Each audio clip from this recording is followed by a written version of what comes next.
Biddulph Grange itself, the estate, what's the gardens now, and it's run by the National Trust, is only part of what was the whole of the Biddulph estate in the 19th century.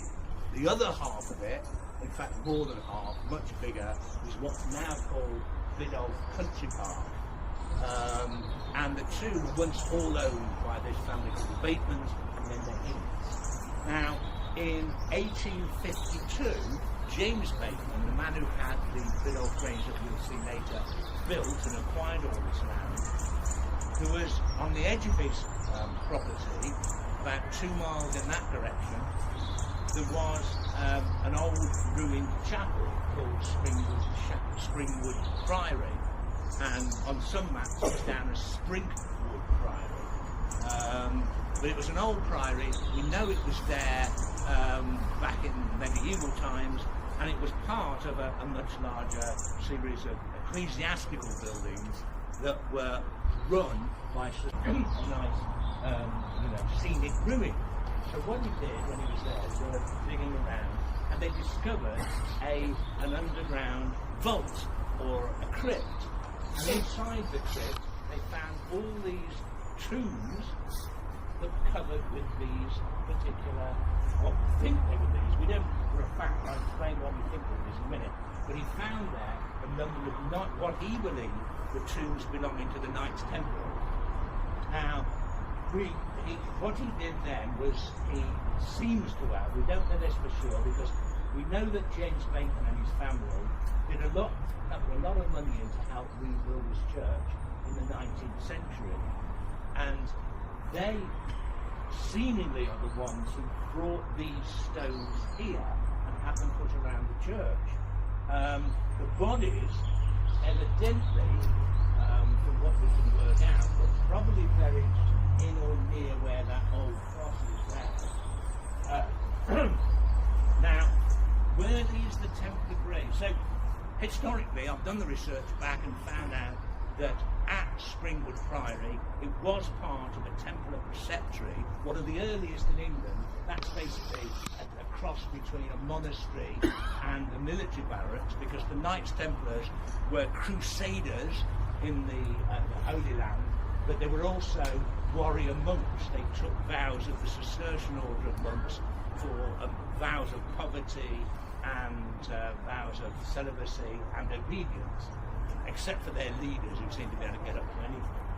But the early Templars are known as the poor fellow soldiers of Christ of the Temple of Solomon, and their original symbol was this cross with this little kind of indent here, and their earliest Templar tombs used to have these same kind of designs on them. Here's a very good one here. That is a Templar gravestone. Wherever it came from, you look on Templar gravestones online, early Templar gravestones. The later ones became more elaborate. They showed knights in armour and all that sort of thing lying there in state, effigies. But the early ones were just like this. And there's another couple there, and they don't all have this Templar crosses on, but this is without doubt an early Templar grave.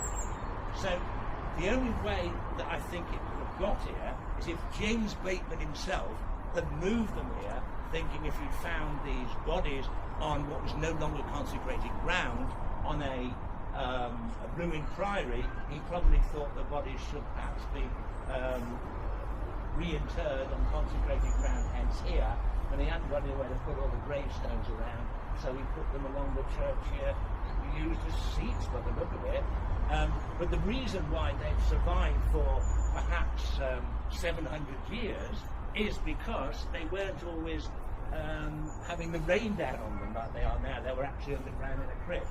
So what I brought you here for basically is to say that as you'll learn as we go through Biddulph Grange as the day goes by, how many different groups of people who were into strange and unusual things, like the Templars were certainly accused of being into strange and unusual things, how many of them became associated with Biddulph Grange, what's now Biddulph Grange, and that's why I wanted to show you these particular gravestones. the gravestones, the actual priory itself dates from, it was built by a man called Auguste de Guyon, and he built a number of churches around Staffordshire. It is him who is accredited as, he was a Templar, he was one of the first Templars. He came from this area. His emblem was the wolf, which is why the wolf appears on a number of shields of people who live in the Biddulph area.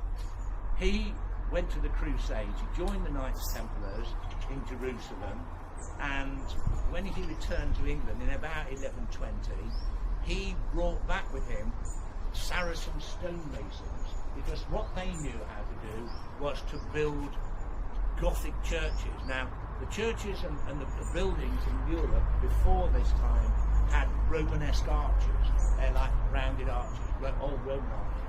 The Arabs had invented the pointed arch, which meant that you could have, you could have pointed vaulting, that you could have buildings which are much bigger, and they weren't being built in Europe. So Auguste de Guyon decided, was one of the first people to think, I could build much better churches. The first one he actually did was in Stafford, and it's called St Chad's Church. And in there you can see the old Norman arch, which is circular arch, and then behind it you've got another one, perhaps one of the very first pointed arches that was built in Europe. That's called the beginning of Gothic architecture. The beginning of the Middle Ages, really, is when Gothic architecture came to Europe. And this Auguste de Guyon seems to be the man to have brought it to England, to Europe maybe. And that one of the second places he built, or I say one of the second, after the one he built in Stafford, second, third or fourth, was the Springwood Priory building, which became the Templar Preceptory, and that was one of the first full Gothic pointed arch buildings to be built anywhere in Europe. And when you go to these magnificent cathedrals like Lichfield, which is the height of perpendicular Gothic architecture with flying buttresses and all these minarets and all these big towers and all the rest of it, and you go inside, you see the amazing fan vaulting. That all started with a little priory over there, with the first of the pointed arches built by Auguste de Guyon of Biddulph.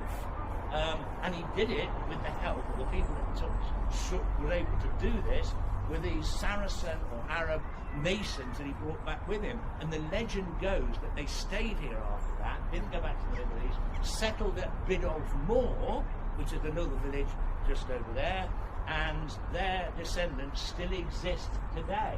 And in fact, there's names like the Bailey family who can trace themselves all the way back, and other names too.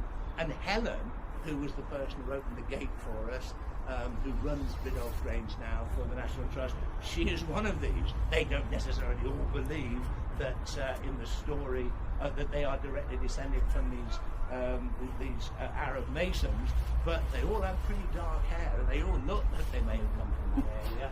So then again, that's just another part of the history of this area, and how important it is now being forgotten by people. So the reason why we know these probably date from the early part of the Templar history is because the richer the Templars got, the less they became monkish, and the more they became like sort of rich knights.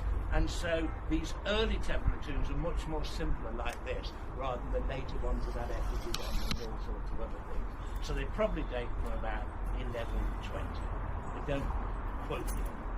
Okay, now we shall go into the church. Wow, I'm sure Julie did, because she's still on the Vale now. Whereas I'm going to has a resemblance to an axe, but maybe it's some sort of mason's tool. It's like an open cup. Yeah. All them are really old. They used to be. There's this one here. That one's an old one. I'm sure if you touch that one off, that's an old one there. But we used to always look at, and that one.